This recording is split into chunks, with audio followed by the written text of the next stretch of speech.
Flap with the Sora, masakit pa rin naman din talaga. Favor Favor Kalea boots. pala to. Oo. May nag-concede kasi agad din na maaga pero kanang favor. Yun naman din. Or okay, baka Alam nila na walang ultimate itong si Ryzen. Hahawakan na ni Chessman.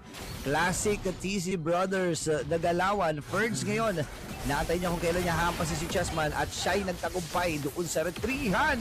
Nagamit yung ultimate ni Mingguin pero siya'y pinuntahan na dito ni Flap at binaliwag din. Itong si Ryzen and double kill para kay Sanji. bagay, napakaswabe namang gumalaw ng mga TC Brothers natin. At maging invade pa sila dito, naka-purple.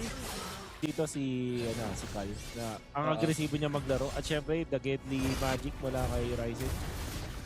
Na naman. O yun na naman Tsunami Slam plus the Mystic Gush.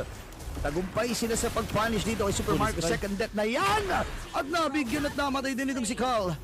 Ibawi din naman ng TC Brothers. Mahapdi talaga yun. Ang Tsunami Slam ay hawak niya. So may additional setup sila. Shifting guys sila gamit. Lalayo muna dito si Sanji. Mabibig ng Tsunami Slam. AOG. Tatlong tinamaan! At libre lamang si Chessman na kukunin yung pagong. Nakahanda na rin si Chessman. Nakahabuli niya ata yung mga mirror pero napadash out na rin.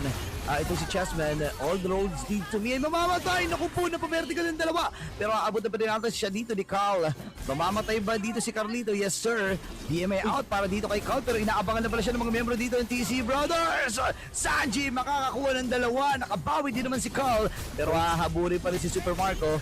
At mapapatay din ni Ferds. At ang isang notable din dito sa ano naman. Hello? Fairness kay Big Queen, parang yung pwesto niya dito mahirap ma-counter. Pero tingnan pa rin natin, this is the Lord fight. Chessman mauuna na. Pero dito rin si Ferds gulo. Oo, 50-50 ata sila dito. Makikipagsabayan na. At si Chessman pa rin na nagwagi. Tatama yung stun mula kay Mingguin. Yan naman si Chamuhi. Pupuntahan itong si Perks. Atras sila. Go ata si Ryzen. Naku po! Na-dodge? Hindi. Akala ko madadodge pa. Tinimingan pa nga actually ni Chessman. Pero nandun yung shifting skies. Ibabawi nila yung bumagsak na TC bro. Andito na si Flap. Habulin si Mingguin. AOG. Walang tatamaan. Pero pumasok na rin. Itong si Super Marco. Ni-pop niya yung kanyang Purify. Lalaban pa ata dito si Perks. Pipilitin niyang habulin si Flap. Natama yung stun. Si Mingguin ngayon ay bumibuelo lamang. Clash na makikita natin ay magiging interesting. Naku po, Ryzen! Ay! Naku po, pinipilit din Super Marco na makasurvive. Oh my gosh. Hindi kinaya pre nung spell, nung life steal, okay?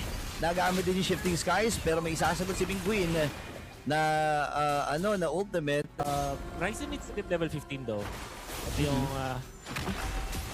Purify Na-dodge ata, na-dodge. Okay, Flap. Ay umatras, saktong-sakto. Sabay may bawi din naman. Dito ang Pink Death.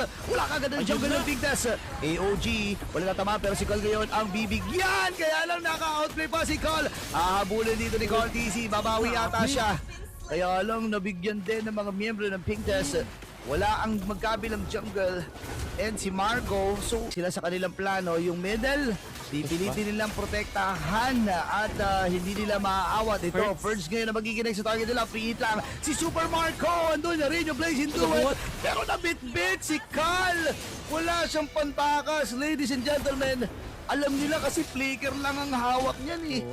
Brothers, hinahanap muna kung nasan si Ryzen. Flap, magnitis ng unang talon.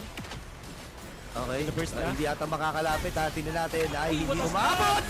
Pero nandun yung Tsunamis na minabangan na talaga dito ni Sanji at dapat ay nakagad yung jungle dito ng si Pink Tess.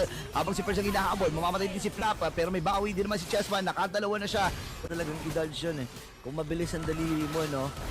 No doubt, napakabilis naman talaga ng daliri ni Ryzen pero tutuloy na ata nila to. Nagamit yung Purify. Ako si Marco kagad ang binigyan. Pero nandun yung Regeneration and Dexter Morgan ay tutumpa. Patay kagad ang dalawa. Nako, disaster ata. Ang mangyayari sa Pink Tess. Gawin. Lalo na dahil daming pang depensa at unfortunately, na doon pa sa lugi, con-skill.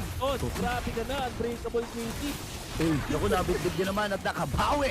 Itong Pink Tess, nagamit din yung Winter Crown. Mabibitbit din si Flap. Mamamatay ang dalawa mula din sa TC Brothers. Pagsag naman yung torrent dun sa may bottom. At napop na rin yung immortality. Nagantay nila yung pagkakataon dito si Chessman. Tutunan yung Lord dito First, ginugulo si Chessman. Okay, papasok na rin. Nagamit yung Mystic Oh, Dash nice, at nice. nakuha pa rin ni Chessman! Talagang hindi ka pwede mag-50-50 pag kalaban mo ang GOAT kung sino gagamitin. Namatay si Flap. Hahabol ba sila? Kompleto ang pink test. Nalasan na si Ryzen. Kakayanin ba to ng 4 ang depensa na sa pink test? Baka malugi sila dito, Burrito. Oo nga, kukulangin nata sila dito ng Clear Wave. Nasa likuran. Itong si Dexter Morgan, aka Ryzen. Naabangan ng pagkakataon. Papasok sila. Namatay na kagad din si Cal. Naku, nakukulangan sila ng mga heroes dito. Pero makipagsabay si Super Marco. I-outplay pa ito. Ano pa yung immortality? Aabangan na lang ni Super Makmak. Hindi tatama yung kanyang si Bat Chessman with a kill. At ready nang tapusin ng TC Brothers ang larong to.